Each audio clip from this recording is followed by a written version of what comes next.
मैं एडवोकेट इंतखाब आज़ाद आज भारतीय जनता पार्टी के वरिष्ठ नेता माननीय राजकुमार राजू जी से बात करेंगे और उनसे कुछ राजनीतिक और सामाजिक मुद्दों पर चर्चा करेंगे। माननीय राजकुमार राजू जी, तहलका एक्सप्रेस यूट्यूब चैनल में आपका स्वागत है।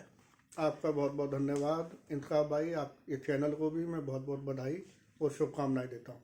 सबसे पहला प्रश्न आपसे कि आज जो भारतीय जनता पार्टी का विपक्ष है, चाहे वो समाजवादी पार्टी रही हो, कांग्रेस हो, तृणमूल कांग्रेस या असदुद्दीन ओवैसी, ये सारे जब राजनीतिक मंचों पर जाते हैं तो ये भारतीय जनता पार्टी का हवा मुसलमानों को दिखाते हैं कि भारतीय जनता पार्टी तुम्हें खा जाएगी और तबाह और बर्बाद कर देगी। इस पर आपकी क्या राय है? इंतखाब भाई, बड़े अफसोस की बात है और बड़ी अजीब बात है कि भारतीय जनता पार्टी के प्रधानमंत्री माननीय श्री नरेंद्र मोदी जी, उत्तर प्रदेश के मुख्यमंत्री माननीय योगी आदित्यनाथ जी जो भी योजनाएं ला रहे हैं तो जनता के लिए ला रहे हैं, देश के लिए ला रहे हैं, प्रदेश के लिए ला रहे हैं और उसका लाभ बराबर सबको मिल रहा है। ना उसमें हिंदू देखा जा रहा है, ना मुसलमान देखा जा रहा है, ना ईसाई देखा जा रहा है, ना दलित देखा जा रहा है, ना सिख देखा जा रहा है। वो निस्वार्थ भाव से एक सूत्र के अंदर सभी को प्राप्त हो रहा है, चाहे वो कोई सी भी केंद्र सरकार की योजना हो। तो मेरी समझ में नहीं आ रहा कि उन नेताओं के पास, विपक्षी दलों के पास और कोई मुद्दे हैं या सिर्फ यही मुद्दे हैं कि उनके मंचों पे खड़े होकर भोली भाली जनता को भड़काना और उनको उनके ध्येय से, उनके मिशन से भटकाना। आप बताइए, तीन तलाक से हिंदुओं का कौन सा मतलब है? मोदी जी लाए तो मुसलमान बहनों के लिए लाए, उनकी बच्चियों के लिए लाए, उनके साथ अन्याय ना हो, उनके साथ अपना गलत ना हो कि तीन तलाक बोले और छोड़ दिया। ये किसके लिए लाए? इसका फायदा हिंदुओं को है या फिर मुसलमान को है? देखिए, वो हमारे देश के प्रधानमंत्री हैं, वो हमारे प्रदेश के मुख्यमंत्री हैं। वो जनता के लिए काम कर रहे हैं, प्रदेश के लिए काम कर रहे हैं, देश के लिए काम कर रहे हैं और उनके लिए हिंदू मुसलमान अलग अलग नहीं है। उनके लिए सब देशवासी हैं, देशवासियों के लिए काम कर रहे हैं।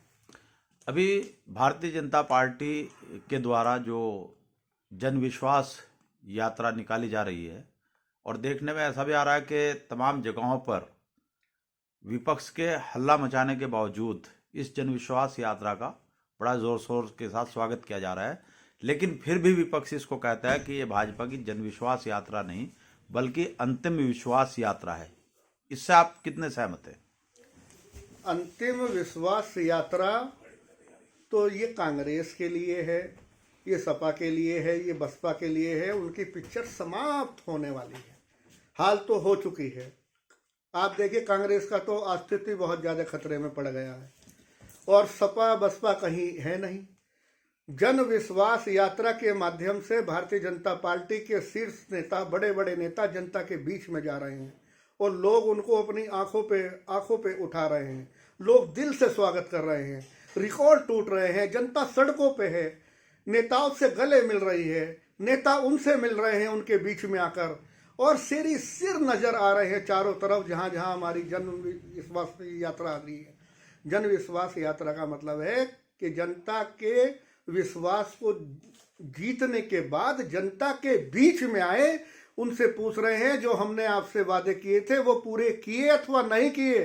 और जनता कह रही है कि माननीय मोदी जी, माननीय योगी जी, आपने जो वादा चुनाव के वक्त किया था वो आपने एक एक पूरा किया, आपने विश्वास जीता हमारा। आज हम उस विश्वास का को धन्यवाद करने आपको सड़कों पे आपके बीच में आ रहे हैं।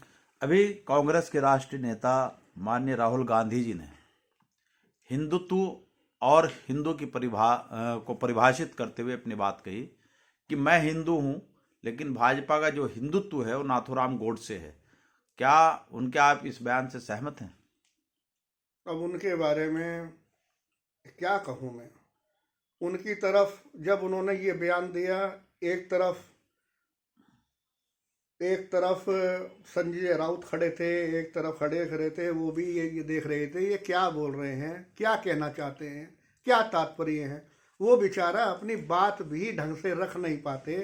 ये सबसे बड़ा अपना दुर्भाग्य उनकी पार्टी का है, कांग्रेस का, कि उन्हें यही नहीं पता कि कहना क्या है।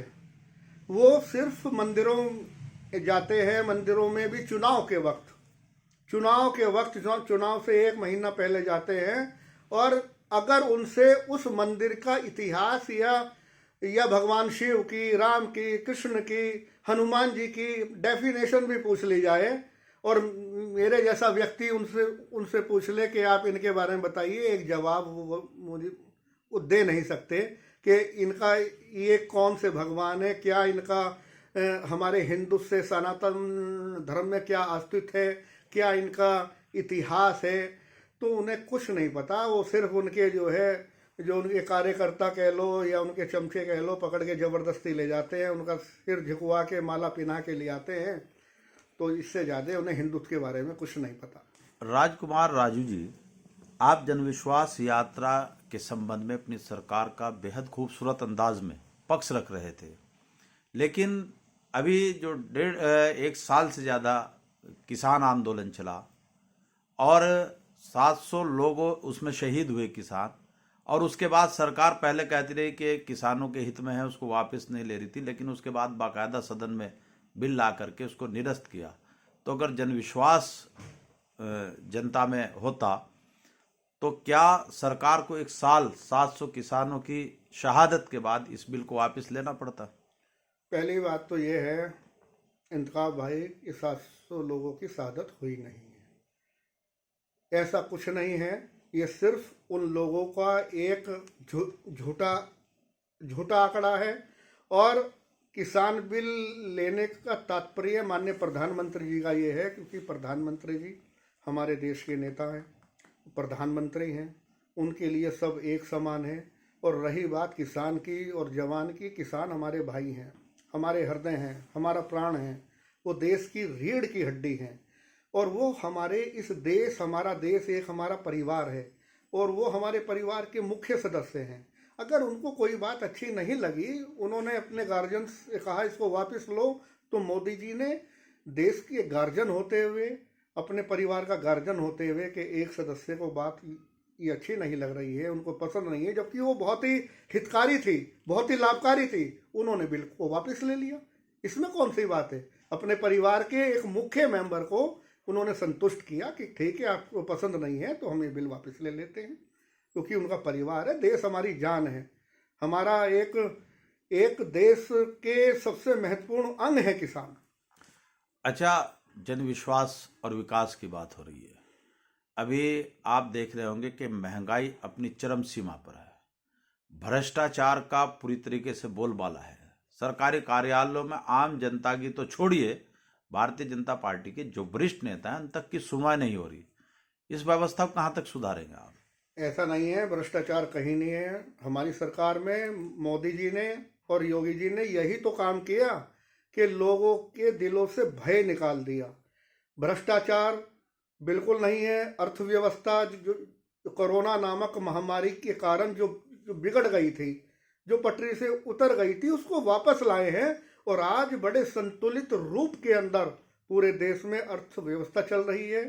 बहुत अच्छे ढंग से हमारा देश चल रहा है, और कोरोना में इतना राशन और इतनी सामग्री गरीबों को बांटने के लिए, देशवासियों को बांटने के बाद भी मोदी जी ने उस अर्थव्यवस्था को कायम रखा। ये अपने आप में बहुत बड़ी बात है। और आपने कहा भ्रष्टाचार, तो कहीं एक जगह बता दो कहीं भ्रष्टाचार हो, कहीं रिश्वतें कुछ काम चल रहा हो, तो अगर कहीं ऐसा हुआ है तो उनको जेल भेजा जा रहा है। अभी आप देख लो कि मुजफ्फरनगर के डीएसओ अभी जेल भेजा, अभी 4-5 ही दिन पहले जेल भेजा। तो कोई भी गुंजाइश नहीं है किसी भ्रष्टाचारी के लिए इस भारतीय जनता पार्टी की सरकार में। अभी जो विधानसभा चुनाव 2022 उत्तर प्रदेश में होने जा रहा है, उसमें आप कहां पर खड़े हैं और क्या लक्ष्य है आपका? मेरा लक्ष्य, मैं तो पार्टी का एक सिपाही हूं। एक जैसे मिलिट्री में एक जवान होता है, वैसे मैं भारतीय जनता पार्टी में काम कर रहा हूं। जहां मेरे नेता मुझे चाहेंगे मैं वहां पर खड़ा रहूंगा। अपनी ड्यूटी का, अपनी जिम्मेदारी का मुस्तैदी से पालन करूंगा और कर्तव्य के साथ निभाऊंगा। सपोज करो आपको, क्योंकि जिस तरीके से आप वर्क कर रहे हैं, जिस तरीके से आपके अंदर जो है राष्ट्रवाद और हिंदुत्व कूट कूट कर भरा है, और आप मोदी जी योगी जी की नीति और रीतियों से प्रभावित हैं, अगर आपको सहारनपुर नगर विधानसभा पर मौका दिया जाए विधानसभा चुनाव लड़ने का, तो आपके पहले कार्य क्या होंगे और किस तरीके से आप उसको फेस करेंगे? पहले कार्य सहारनपुर का विकास होगा। केंद्र सरकार की, प्रदेश सरकार की योजनाओं को घर घर तक, जन जन तक पहुंचाया जाएगा। और राजकुमार राजू विधायक का चुनाव लड़ते हैं या विधायक बनते हैं तो सहारनपुर का हर व्यक्ति विधायक होगा। लोकल ये एहसास कराऊंगा सबको मैं। लोकल मुद्दे पर ही हमारे जो मौजूदा नगर विधायक हैं, हमारे बड़े भाई संजय गर्ग जी, 4 साल 9 महीने तक वो शहर से गायब रहते हैं। तो अब वो चुनाव नज़दीक आते ही सक्रिय हो उठते हैं। इस संबंध में भी आप कुछ कहेंगे? मैं विधायक जी के बारे में क्या बात कहूँ। उनके जो नेता हैं अखिलेश जी, वो भी 4.5 साल तक बिल्कुल गायब थे। अभी अभी निकले हैं बाहर। उनका भी कुछ नहीं पता। तो ये तो एकमात्र विधायक हैं, ये तो गायब हो नहीं थे। अगर होंगे तो उनकी कहीं गोद में बैठे होंगे लखनऊ। तो जब इनके नेता ही गायब थे तो इनके बारे में मैं कुछ नहीं कह सकता। यह हैं भारतीय जनता पार्टी के वरिष्ठ नेता माननीय राजकुमार राजू जी, जिनसे हमने राजनीतिक मुद्दों पर चर्चा की और बेहद साफगोई के साथ इन्होंने सभी प्रश्नों के उत्तर दिए और अपनी पार्टी का बेहद खूबसूरत अंदाज में इन्होंने पक्ष रखा। माननीय राजकुमार राजू जी, तहलका एक्सप्रेस के लिए आपने टाइम दिया, उसके लिए आपका बहुत बहुत धन्यवाद। आपका भी बहुत बहुत धन्यवाद।